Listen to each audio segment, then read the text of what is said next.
Hey, what's up, everybody? It's Andrew with Fact HVAC, doing another episode of In Good Company. Today we have Jason Wootten with Family Tree Estate Planning. I had to remember that a few different times. Got that mixed up a lot. So, Jason, thanks for coming and hanging out with us, man. Happy to be here.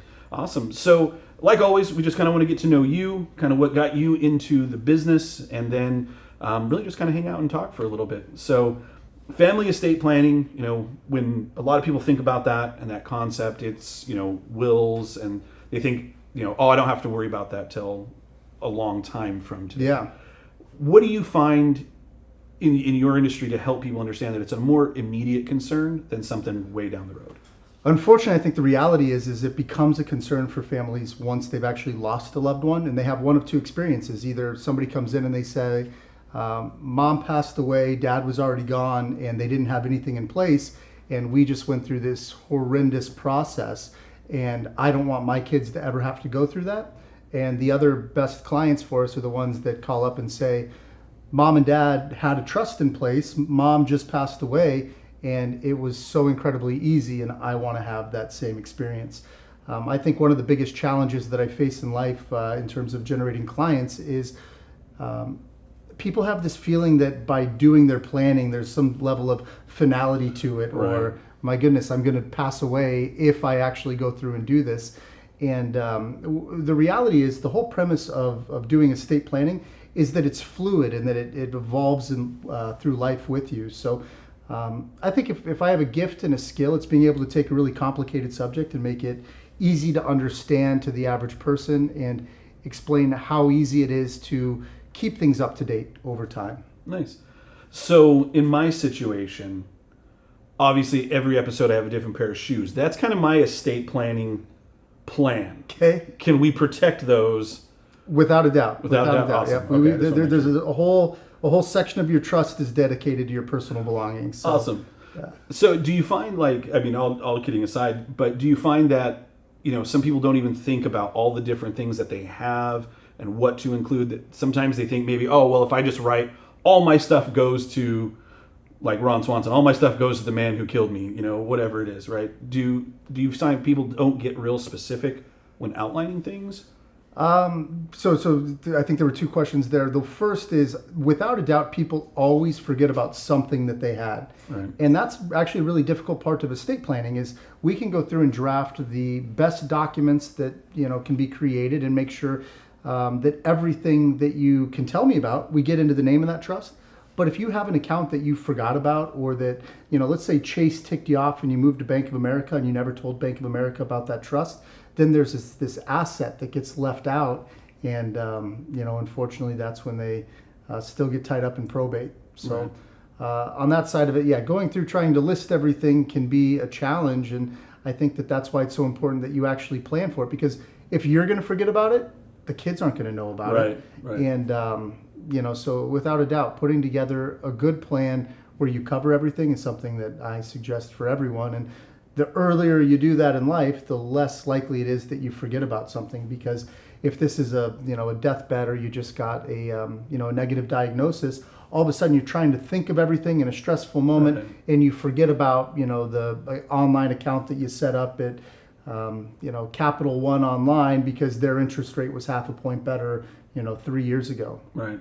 Now, do you because again you're a planner, you're just not a singular transaction, because of the fluidity of life and all of that stuff, do you see that's one of your big strong skills as a company, is helping people through those different phases of their life, and making sure all of those things are in order before? Yeah, I think that in my own life, actually, a big shift that I've had. Actually, this month is 15 years in business, which is wow, that's crazy awesome for me. I started with all the arrogance of a 23-year-old. I thought I was smarter than everyone else and I knew more. But I think that a big shift that I've had in my own life is, when I started the company, I didn't have kids. My only responsibility in life was I had a mortgage, and if I failed, I'd have to, go and ask somebody for a real job. But what I've realized is when I started the company, I marketed only to people that were older and retired and established. And now I'm aware that my friends need to do this. My friends that are married, my friends that, especially if you have kids. Right. And it's something that so few people think about, because let's be honest, the probability that you lose both yourself and a spouse if you're married, very, very slim. But the reality is that we see it, Right. And that it happens. And even in that situation, I assure you that with a husband and a wife, if you lost the spouse early, you're so stressed out now about what would my spouse have wanted. One of the things we do in estate planning is talk about, cremation versus burial. They're hard conversations to have, but in reality, I just recently lost my dad, and it was really nice for my sister and I to be able to talk about it and know that, hey, he definitely wanted, cremation versus burial. And, being able to write those things out just makes it a lot easier for the family members and the loved ones afterwards. And, Right. the kid planning and the, changing over time. I started my own estate plan without kids. Now I have kids. Someday, there will be grandkids in the picture, and I will have made, 4 or 5 amendments to it over time, but Right. it's fluid.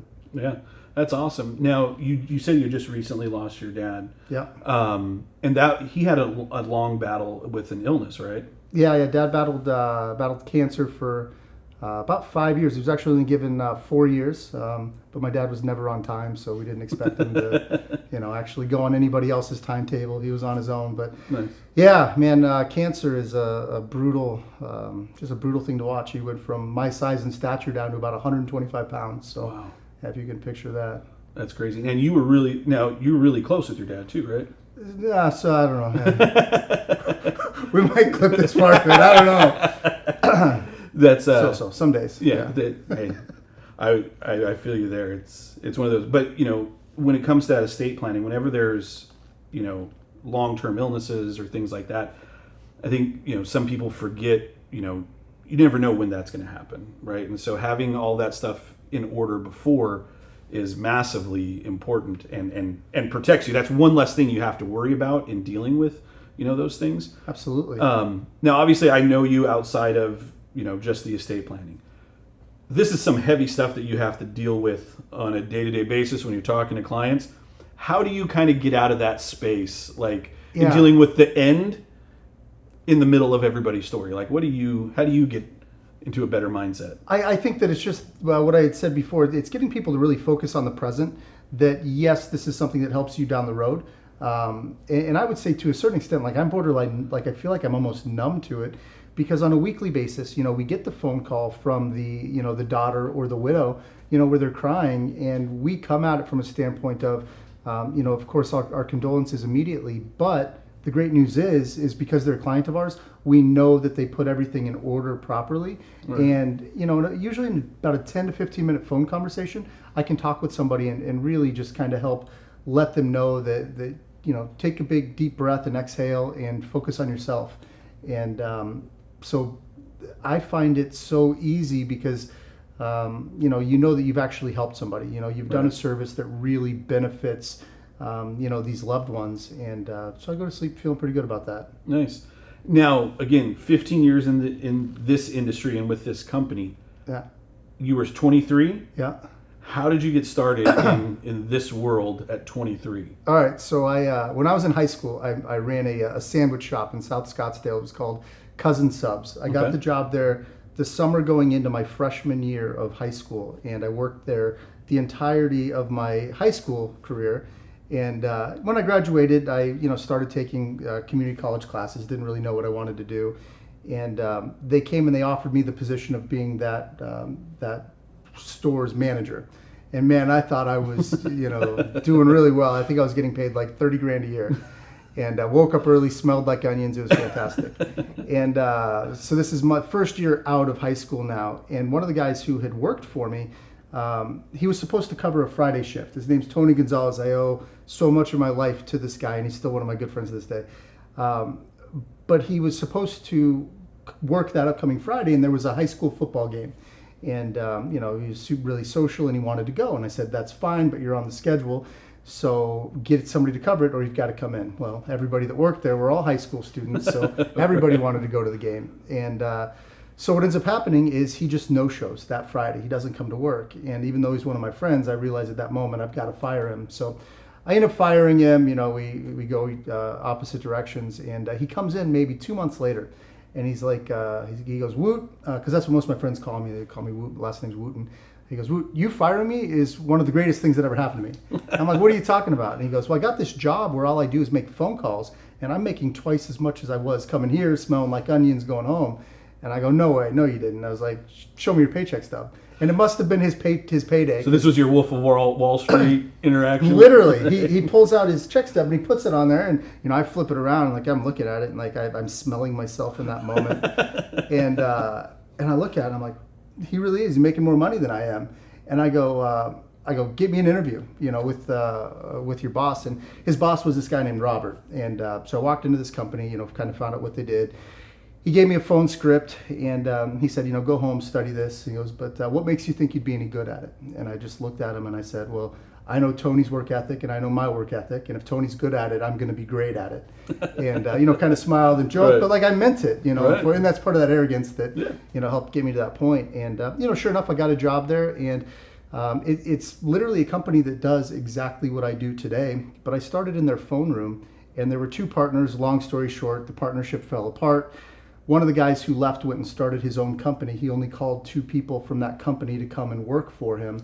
And I was incredibly blessed that, he saw something in me, and he wanted to, invest that time into somebody that he thought would be great for him for a really long time. And unfortunately, my arrogance was like, well, if you're going to pay me 30%, what are you doing for the other 70%? And, like I said, I think that taking risks is so easy in life when you're young. Right. If I had to, wash my hands of everything and try to start something brand new today, it's a different conversation, right? You've Right. got kids, you've got the responsibilities, but at 23, I was like, man, I know enough about this company. I have contacts.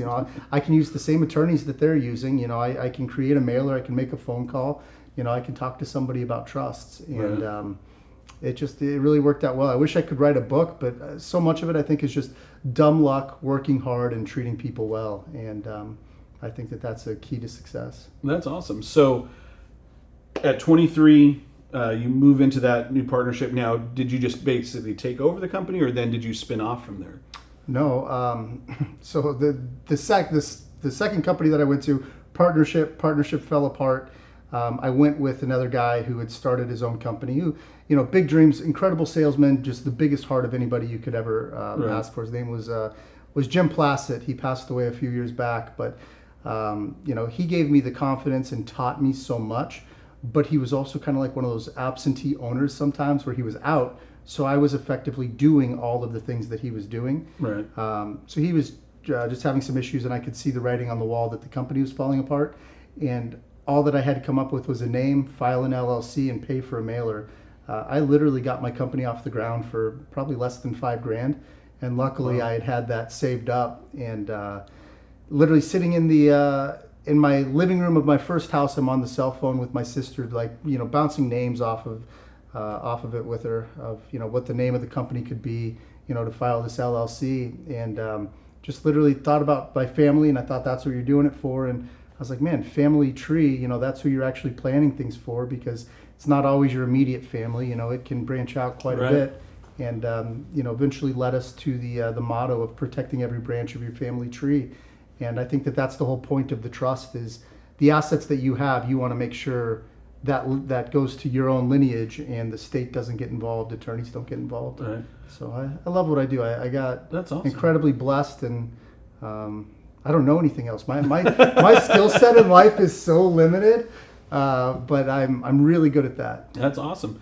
And I mean, it's great work. You're helping people. You're really providing something of huge value. Like you said, it's not just, the asset protection and all that, but it's keeping it within the family, not allowing it to go to the state, which can then just turn into a huge nightmare. Yeah. So I have a question about assets, because I have a weird hobby, and that's I thought we weren't going to bring this up in front of the camera. I know. Oh. This one's the PG version. I'm obsessed of searching for lost assets and property in my last name. Yep. So I go through every state and try to see if there's something around. Probably easier than being like a Jones or a Johnson. Yeah. So I found 55 cents to my name. Okay. But my grandmother, we found $15,000. Really? From what? Like what was it? It was a sale of a property through something that she never claimed. Wow. And so, but my grandmother died, 8 years ago. Yep. when everybody kind of, I know several people who kind of always look for that kind of stuff. What happens? Is that just gone? Is that just property of the state? Well, that's the whole point. Is yes, it goes to the state, but there's a process to be able to actually claim that. So we'll use grandma as the example.